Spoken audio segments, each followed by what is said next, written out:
Warning, this video contains content that some viewers might find unfunny. The Ford Bronco is serious business, and we don't have time for jokes this week. Check out one of my other videos, linked on the card in this video, or tune in next week if your life is lacking dumb jokes. Welcome back, everyone. Ford unveiled the new Bronco, and it has absolutely set the world on fire. Everyone was so pumped leading up to the reveal, but I also think everyone was a bit nervous that Ford would actually screw this up. However, Ford did not screw this up. They absolutely knocked the new Bronco design out of the park. Some are calling it the most successful relaunch of a model ever, perhaps only eclipsed by the redesigned Chevy Blazer.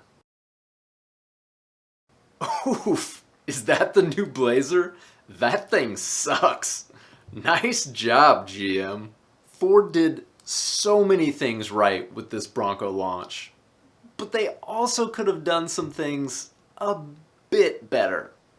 Let's take a look at both the good and the not so good. A quick note before we get into it, but shortly after the last video I did on the Fisker Ocean launched, this channel hit the 100 subscriber mark.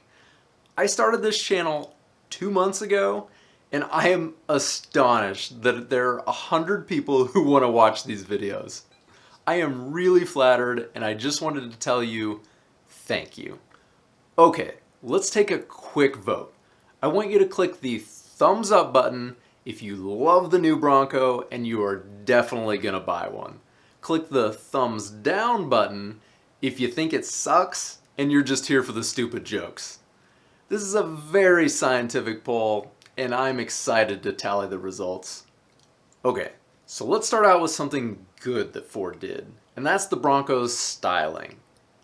I think I've said in my previous videos that the first gen Bronco is my absolute favorite vehicle of all time. And I think this new Bronco strikes a perfect balance between maintaining the heritage of the old Bronco while bringing it into the modern age. The body lines are very similar to the first gen, but Ford has added some modern touches to the sheet metal, as well as some things like tie downs on the hood, removable fender flares, doors, and body panels.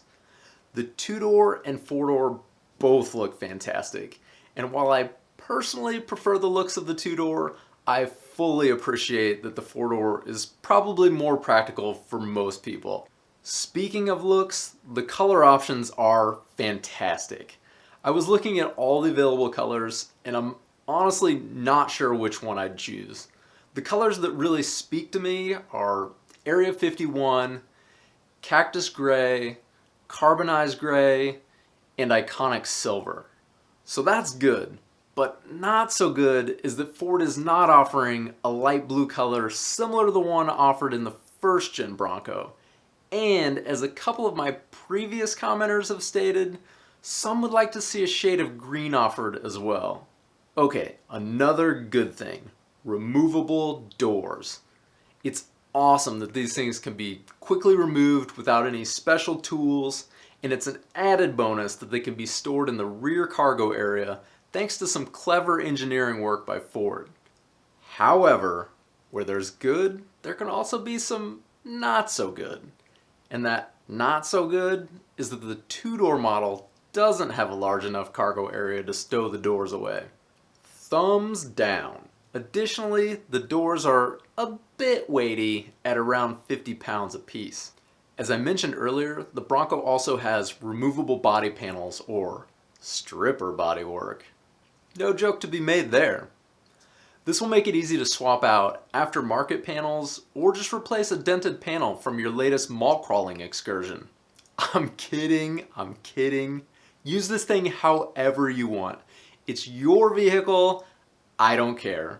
I also mentioned earlier that the fender flares were removable, which is super cool, but even cooler is that Ford designed these to be easily removable with a series of quarter turn fasteners. This should make it easy to swap on larger flares or just remove them entirely so you can squeeze into that parking spot. I'm sorry, I'm kidding. No more mall crawler jabs, I promise. Okay, another good thing, pricing. Ford announced a wide range of trim levels and options that span from just under $30,000 to over $60,000. This should offer something for most new car budgets. Offering a stripped down base Bronco is awesome in my opinion. And even better, you can add what Ford is calling the Sasquatch package to turn any of the trim levels into an off-the-shelf off-roader. This package includes 35-inch tires with 17-inch beadlock capable wheels, front and rear locking diffs, and other goodies like high clearance suspension. So Ford done did good with the Sasquatch package. But they also did not so good by deciding not to offer the Sasquatch package as an option with the 7-speed manual transmission. Ford representatives have publicly stated that they're still open to reconfiguring some of these offerings. So everyone out there, reach out to Ford and let them know that they need to offer the Sasquatch option with the 7-speed manual transmission. Also, we still don't know how much the Sasquatch package is going to cost. I've seen estimates on the optimistic side from $3,000 on up to $9,000 at the high end. It seems like if Ford is going to allow you to reserve a vehicle, they should at least be able to tell you how much it's going to cost. And speaking of cost, Ford won't be stopping dealers from marking up the Bronco over MSRP. In fact, I recently read an article stating that at least 27 dealerships were already known to be planning to charge more than MSRP. Bronco6g.com has compiled a list of all Ford dealerships who have committed to pricing these things at or below MSRP, and I'm going to link that below so that you can do some smart shopping before you purchase. On a good note, my understanding is that Ford will be offering X-Plan pricing on all Bronco trim levels except the first edition. X-Plan pricing will allow you to buy a Bronco essentially without haggling over the price. However, you have to be eligible for X-Plan pricing through certain avenues like being a friend or family member of a Ford employee, owning Ford stock, or being a member of a partner organization like the Mustang Club of America. I'll add a link below for some information on the X-Plan pricing, and you can check out the details for yourself. And one last good thing, the Bronco isn't a Fiat. Sorry, I couldn't resist. I'm kidding, I think. Or am I? I don't know. Okay, the actual last good thing is that the Bronco has independent front suspension. This should allow for enough capability for most off-road tasks, all while being a nice daily driver for those who don't want to leave the pavement. And related to that, the independent front suspension is also a not so good thing for those who want a low-speed crawler. It doesn't provide the same travel or articulation that a solid front axle would, and it's perhaps less than ideal for some uses. Okay, so those are the goods and not so goods of the new Ford Bronco. What do you guys think? Let's get this discussion going. I want to know which trim levels you're buying, which option packages you're adding, are you getting the 2-door, the 4-door, and anything else you want to talk about. Just hit me up in the comments section below.